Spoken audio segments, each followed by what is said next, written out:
안녕하십니까. 박훈탁TV입니다. 푸틴이 우크라이나의 존재를 부정했습니다. 우크라이나가 러시아 접경지역 벨고로드에서 다수의 미국 군용 차량과 그 드론으로 사보타지 공격을 감행했습니다. 제이크 설리반 미국 국가안보보좌관이 우크라이나의 크리미아 공격을 시사했습니다. 러시아가 나토와 직접 대결할 경우 핵무기를 사용할 것으로 알려졌습니다. 방송 전에 한 말씀 드리겠습니다. 여러분들 잘 아시다시피 제가 해임 취소 행정소송 진행하고 있습니다. 광주가 제기한 터무니없는 손해배상 청구 소송도 준비하고 있습니다. 제가 매우 어렵습니다. 여기 후원 계좌 있습니다. 자율 구독료 부탁드리겠습니다. 러시아 관리들이 월요일 우크라이나 사보타주 조직이 러시아 국경지역 벨고로드에 대한 공격을 시작했다고 말했고 벨고로드 주지사는 8명이 부상했다고 말했습니다. 한편 우크라이나 관리와 언론 매체는 키예프를 위해서 자원한 러시아 시민과 러시아 자유군단 및 러시아 자원봉사단이 이번 공격을 수행했다고 주장했습니다. 두 그룹 모두 텔레그램에서 러시아 내부의 정착촌을 해방했다고 주장했습니다. 한편 러시아 타스 통신은 러시아 군과 보안군이 적을 제거하기 위한 조치를 취하고 있고 적을 러시아 영토에서 몰아내고 있다고 전했습니다. 화요일 저녁 벨고로드 주지사가 우크라이나의 드론 공격으로 민간 차량이 손상되었다고 말했습니다. 러시아군은 이들을 사보타주 정찰대로 규정하고 미국산 장갑차를 동원한 50에서 200명 안팎 규모로 추정했습니다. 러시아 정부는 이번 사보타지 공격을 미국이 지원했다고 믿고 있습니다. 러시아 국방부가 벨고로드 공격에서 우크라이나 무장 세력이 사용한 미국 컴비 차량을 보여주는 영상을 공개했습니다. 러시아군이 공유한 영상과 벨고로드 지역에서 파괴된 미국산 군용 차량을 보여주는 소셜미디어에 게시된 다른 많은 이미지에도 불구하고 바이든 행정부는 그 차량들을 우크라이나에 공급하지 않았다고 주장했습니다. 매튜 밀러 미 국무성 대변인은 화요일 기자들 앞에서 우리는 소셜미디어와 다른 곳에서 미국이 공급한 무기가 이번 공격에 사용됐다는 주장을 하는 일부 보도를 보았다면서 이 보도의 진실성에 대해서 회의적이라고 말했습니다. 밀러는 파괴된 미국 군용 차량의 영상이 가짜일 수 있다고 말했습니다. 밀러 대변인은 월요일 우리는 러시아 내부에서 공격을 장려하거나 가능케 하지 않는다면서 그 점을 분명히 했습니다. 미 국방부 대변인 팻 라이더 공군 준장이 미국 정부는 우크라이나 군대가 외부의 준군사 조직에 장비를 이전하는 것을 승인하지 않았다고 말했습니다.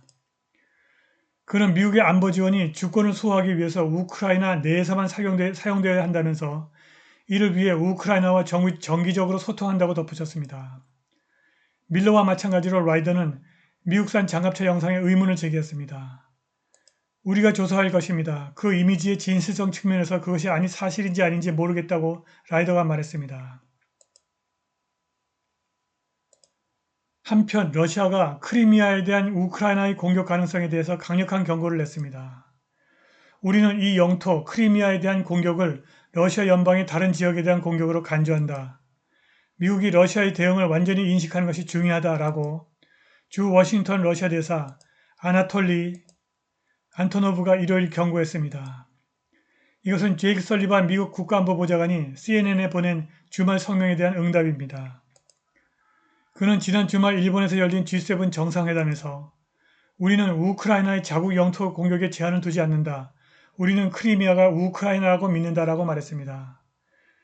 그러나 미국은 우크라이나가 미국이 제공한 첨단 무기를 사용하여 그러한 공격을 가하는 것을 승인한 사실을 일관되게 부인했습니다.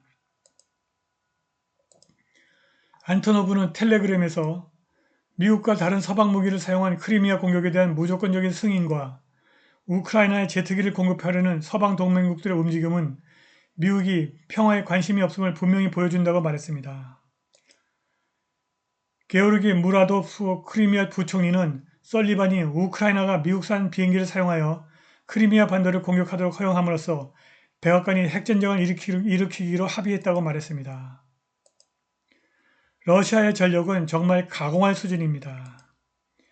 러시아군이 우크라이나 군에 제10 산악 강습 여단 에델바이스 장교들과 함께 본부를 파괴했다고 러시아의 스프링 텔레그램 채널의 군사 특파원들이 말했습니다.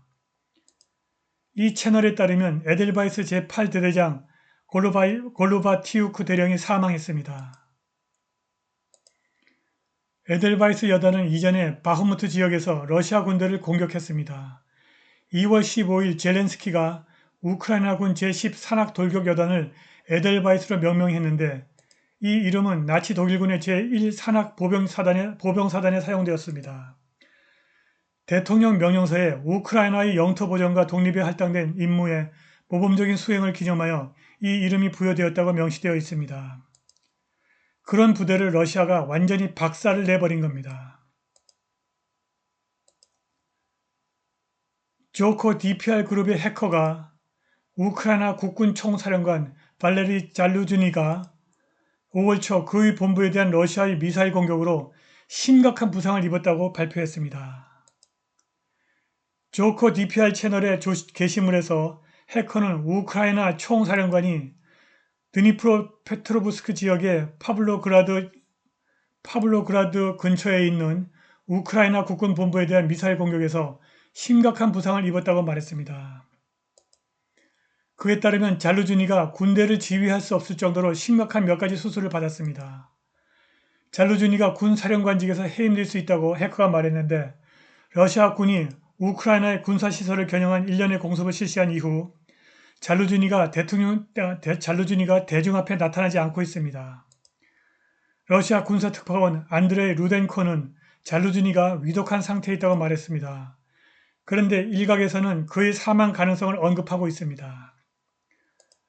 러시아의 CIS 국가연구소의 SCO 유라시아 통합 및 개발부서장 블라디미르 이브세이브가 나토와 러시아가 직접 군사대결을 벌이게 될 경우 세 가지 경우를 제시했습니다.